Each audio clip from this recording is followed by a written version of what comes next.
எப்படா எலெக்ஷன் முடியும், எப்படா அவனுங்கெல்லாம் சோழியை முடிக்கலாம் அப்படின்னு சொல்லி வெயிட் பண்ணிட்டு இருந்திருப்பாங்க போல திமுக. எலெக்ஷன் முடிஞ்ச உடனே அதற்கான வேலையை மிக தீவிரமாக மும்முரமாக பார்க்க ஆரம்பிச்சு விட்டாங்க திமுக. நான் கொடைக்கானல் போயிட்டு வருவேன், அதுக்குள்ளே நான் சொன்ன ஒருத்தருக்கு கூடாது அப்படின்ற மாதிரி ஆர்டர் போட்டு போயிருப்பார் போல நம்ம சிஎம் அவர்கள்.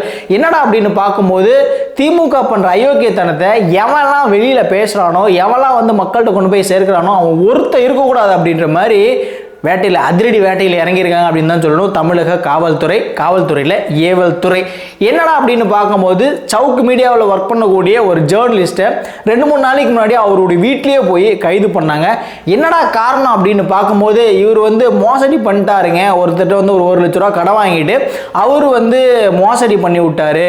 இவர் வந்து 4th இயர் லா ஸ்டூடெண்ட்னு நினைக்கிறேன், லா படிச்சுட்டு இருக்காரு. அப்படி படிச்சுட்டு இருக்கும்போது சவுக்கு மீடியாவில் ஜேர்னலிஸ்டாக ஒர்க் பண்ணுறாரு. அப்படி ஒர்க் பண்ணிட்டு இருக்கும்போது திமுக என்னென்ன அந்த ட்ரக்ஸில் என்னென்ன அயோக்கியத்தனம் பண்ணாங்களோ அதெல்லாம் மக்களுக்கு வெளியே தெரியப்படுத்திட்டாரு. அவர் பண்ண மிகப்பெரிய ஒரு குற்றம் அதுதாங்க. ஸோ அது வந்து திமுகவுக்கு மிகப்பெரிய ஒரு அதாவது சவுக்கு மீடியாவே திமுக குடைச்சல் தான் அப்படின்றது எல்லாத்துக்குமே தெரிஞ்ச ஒரு விஷயம். இந்த சவுக்கு மீடியாவை ஒன்றுத்துக்குமே இல்லாமல் ஆக்கணும்னு சொல்லிட்டு 2 நாளைக்கு முன்னாடி வந்து அந்த கார்த்திக் லாயரை வந்து கைது பண்ணி அடைச்சாங்க. ஸோ ஏதோ ஒரு பொய் கேஸை போட்டு அடைச்சாங்க. ஸோ அடுத்து என்ன பண்ணியிருக்காங்க அப்படின்னு பார்த்தீங்க அப்படின்னா இந்த லியோ அப்படின்னு ஒரு மனுஷர் இருக்காப்புல, அதே டீமில் சவுக்கோட டீமில் அவரையும் வந்து கைது பண்ணுறதுக்கான முயற்சியெல்லாம் வந்து எடுத்துகிட்டு இருக்காங்களா, கடுமையான முயற்சியெல்லாம் எடுத்துகிட்டு இருக்காங்க இந்த காவல்துறை. என்னடான்னு பார்க்கும்போது எப்படி இந்த மனுஷனை வந்து நம்ம கைது பண்ணுறது சொல்லி அங்கே கொடுக்கணும் தமிழக காவல்துறைக்கு.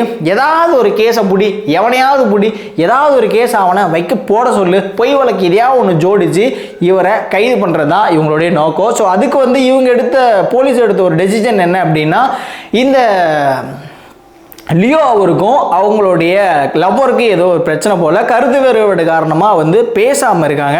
ஸோ இதை வந்து போலீஸ் மோப்பம் பிடிச்சிருக்கு. இது ஒரு காரணமாக வச்சு லியோ மீது வழக்கு கொடுக்கணும் அப்படின்னு சொல்லி அந்த பெண்ணை வந்து கம்பல் பண்ணியிருக்காங்க. என்னையை வந்து காதலிச்சு ஏமாத்திட்டான், ஆசை வார்த்தைகள் கூறி எதாவது பண்ணிட்டான், அப்படி பண்ணிட்டேன் இப்படி பண்ணிட்டேன், ஏதாவது ஒரு கம்ப்ளைண்ட் கொடுமா அப்படின்னு சொல்லி அந்த பொண்ணை கம்பல் பண்ணியிருக்காங்க தமிழ்நாடு போலீஸ். இதெல்லாம் ஒரு பொழப்பாங்க? என்னையா ஏதோ ரோட்டில் போகிற வரவன்லாம் பிடிச்சி அடிச்சிட்டு இருக்கானுங்க கஞ்சா போதையில். சென்னையில் மாத்தூர் ஏதோ ஒரு ஊர், அந்த ஊரில் பட்டாக்கத்தியோட பட்ட பகலில் ஆட்டோ ஜன்னல் லொட்டுரஸுக்கு போகிற ஒரு அத்தனை பற்றி கஞ்சா போதையில் ட்ரக்ஸில் அடித்து அட்டூழி பண்ணிட்டு இருக்கானுங்க. அவனுங்கள்லாம் கண்டுக்க மாட்டாங்க, அதெல்லாம் தப்பே இல்லை. ஆனால் அதை பற்றி யாராவது பேசுகிறாங்க அப்படின்னா அதுதான் மிகப்பெரிய ஒரு தப்பு.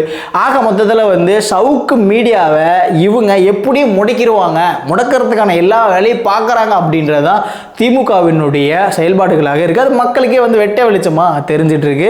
அது போக பார்த்தீங்க அப்படின்னா நாம் தமிழர் கட்சியினுடைய ஒரு யூடியூப் சேனல் ராவணன் அப்படின்ற ஒரு யூடியூப் சேனலில் சமீபத்தில் தான் வந்து இந்த திமுக ஹேக் பண்ணாங்க.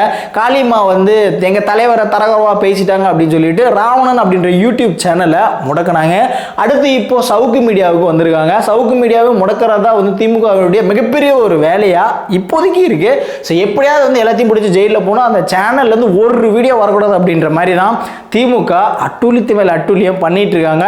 இன்னொரு விஷயம் பார்க்கும்பொழுது இப்போ தமிழ்நாட்டில் நடக்கக்கூடிய பிரச்சனைகளை ரொம்ப காமெடியாக வந்து பரிதாபங்கள் வந்து போட்டிருக்காங்க. ஸோ அந்த சேனலுக்கு என்ன நிலைமை வரப்போகுது அப்படின்னு தெரியல. எப்படியும் அந்த சேனல் வந்து ஒன்று முடக்கப்படும், இல்லைன்னா அந்த வீடியோ டெலீட் செய்யப்படும். அப்படியே இல்லை அப்படின்னா ஏதாவது ஒரு வழக்கில் சுதாகர் கோபி கிரவுட் ஃபண்ட் சேர்த்துனாங்க, அதை பண்ணாங்கன்னு பேரில் அவங்களே கைது பண்ணிடுவாங்க அப்படின்றது தாங்க உண்மை. ஸ்டாலின் அப்பப்போ சொல்கிற எழுதி வச்சு படிக்கிற ஒரு வார்த்தை, நான் சட்ட ஒழுங்கு சீர்கேடு அடையும் போது சர்வாதிகாரியாக மாறி நான் முடிவெடுப்பேன் அப்படின்னு சொன்னார். எப்போதான் சர்வாதிகாரியாக மாறுவார் அப்படின்னு தெரியல, நியாயமான விஷயத்துக்கு. ஆனால் அநியாயம் பண்ணுறதுக்கெல்லாம் வந்து இவங்க சர்வாதிகாரியாக மாறிட்டாங்க.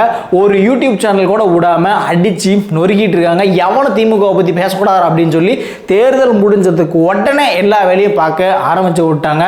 ஸோ இந்த ஒரு அராஜக போக்கு அப்படின்றது எங்கே போய் நிற்கும் அப்படின்னு தெரியல. திமுகவுக்கு எதிராக அப்படின்றத விட திமுக பண்ற அயோக்கியத்தனத்தை எவனுமே பேசிடக்கூடாது. குறிப்பாக இந்த கஞ்சா அது இதெல்லாம் எவனும் பேசிடவே கூடாதுன்றதுல திமுக ரொம்பவே தீவிரமாக இருக்காங்க. ஸோ அதனால அவங்களுடைய உருட்டல் மிரட்டல்லாம் வந்து இங்கே எடுபடாது அப்படின்றதான் உண்மை. இன்னைக்கு எவ்வளோ அயோக்கியத்தனம் பண்ணாலும் அத்தனையும் மக்கள்கிட்ட கொண்டு போய் சேர்க்கறதுக்கு சவுக்கு மீடியா மாதிரி 1008 யூடியூபர் இருக்காங்க அப்படின்றதான் உண்மை. ஓகே, தொண்டை முடிச்சுக்கிறேன், போகன்றது கிளம்புறது. நான் சதீஷ், பாய்.